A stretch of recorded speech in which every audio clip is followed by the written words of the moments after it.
ہم بکے ہوئے انمول ہیں، جب تک بکے نہ تھے تو کوئی پوچھتا نہ تھا، تم نے خرید کر مجھے انمول کر دیا۔ ہم جب ایک نبی کے جنت کے عوض خریدے ہوئے غلام ہیں تو غلام تو وہی کرتا ہے جو آقا کرتا ہے۔ غلام کی اپنی زندگی نہیں ہوتی، غلام کی اپنی زندگی نہیں ہوتی بھائی، غلام کی زندگی تو آقا والی ہوتی، غلام کی زندگی آقا والی ہوتی ہے۔ تو کیا ہم آپ غلام ہیں؟ کون کون غلام ہیں؟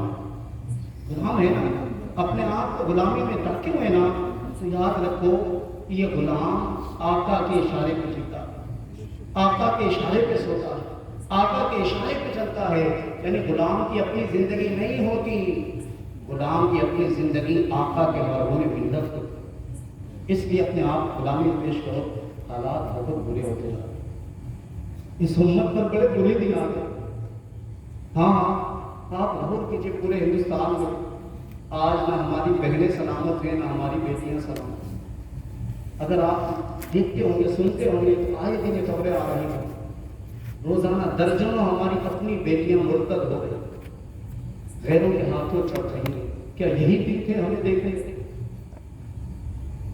آج اقتدار کا فتنہ کتنے تیزی کے ساتھ، اور وہ قوم جو پوری دنیا میں پڑھی لکھی تھی، ایک ہی قوم پوری دنیا میں پڑھی لکھی تھی، آج کے 700 سال پیچھے جائیں گے نا، 700 سال پیچھے سے زیادہ بھی، آج کے 700 سال پیچھے پوری دنیا میں اگر کوئی پڑھا لکھا تھا تو صرف مسلمان، اور تو دنیا میں پڑھا لکھا تھا ہی، سب اٹھا ٹیکتے یہ پوری دنیا میں جہالت تھی، جائے کے ساتھ۔ ہاں میں صحیح کہہ رہا ہوں، پوری دنیا میں کوئی یونیورسٹی نہیں تھی، آپ کی اپنی یونیورسٹی جو بین الاقوامی تھی وہ اندلس اسپین میں تھی، جو اس کو اسپین کہتے ہیں نا، اس کو اندلس کہتے ہیں۔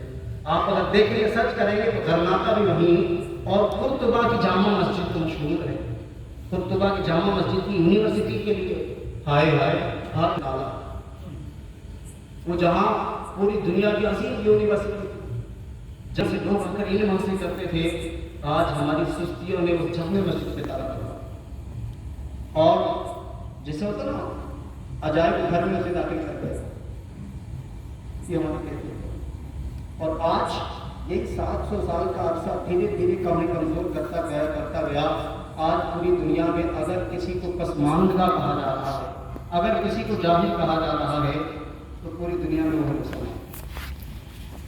ہاں رپورٹیں جو آ رہی ہیں، چاہے وہ سچر کمیٹی کی ہو، چاہے دیگر کمیٹیوں کی ہو، آج دنیا بھر کی بین الاقوامی جو رپورٹیں آ رہی ہیں، وہ پیارے اسلامی بھائیوں، سب سے جو زیادہ جاہل قوم ہے، جس میں کوئی پڑھا لکھا اس قدر نہیں، وہ ہے مسلم، جس نے پوری دنیا کو قلم پکڑنا سکھایا، جس نے پوری دنیا کو پڑھنا سکھایا، جس قوم نے پوری کائنات میں جینے کا ڈھنگ دیا، جس قوم نے لوگوں کو کھانا سکھایا، پہننا سکھایا، ہاں اس کی قوم نے نہانا سکھایا، آخر وہ قوم آج پوری دنیا میں جاہل کیسے مشہور ہو؟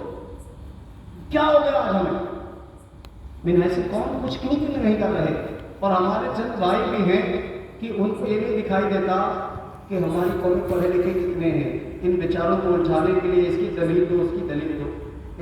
اگر ذرا سے بھی ان کے دل میں پیارے محبوب کی امت کی محبت ہوتی تو یہ نہ کہتے کہ مینار کیوں مانا، جھنڈے کیوں اٹھاتے ہو، وہ تو یوں کہتے کہ اے عاشقو تمہیں فرض علوم نہیں آتا، آؤ نہ ہم مل کر فرض علوم سیکھتے ہیں، تمہیں عقیدہ نہیں آتا، عقیدہ سیکھتے ہیں۔ لیکن وہ دیوانے، ان کو بھی میں دعوت دوں گا، آ جاؤ واپس آ جاؤ، سیکھ لو بے شرک کسے کہتے ہیں، اس کی تعریف کیا۔ اچھا یہاں جتنے بیٹھے ہیں آپ میں سے ہاتھ اٹھائیں جو گریجویشن کمپلیٹ کیے ہوئے، گریجویشن والے ہاتھ اٹھائیں گا، کھڑے ہو جائیں، کھڑے ہو جائیں جن میں گریجویشن کمپلیٹ ہوا ہے، ایک ہو گئے، اور شرمائے نہیں جی، 2 ہو گئے، اور دیکھ شرمائے نہیں، کھڑے ہو جائیں، ہم ایک معائنہ کرنا چاہ رہے ہیں، جائزہ لینا چاہ رہے ہیں، 3 ہو گئے، اور گریجویشن والے شرمائے نہیں، اگر اور کوئی ہو تو کھڑا ہو جائے۔ اچھا آپ میں ریگولر سبھی ہیں یا پرائیویٹ بھی ہیں کچھ؟ تو پرائیویٹ ہو بیٹھ کر، تینوں ریگولر ہیں، ماشاء اللہ بیٹھ کر۔ اچھا وہ جو ابھی پڑھ رہے ہیں، گریجویشن کی طرف جانا چاہتے ہیں، وہ کھڑے ہو جائیں، جو گریجویشن کریں گے، ان کی نیتیں ہیں، یہاں تعلیم کا وہ نہیں ہے،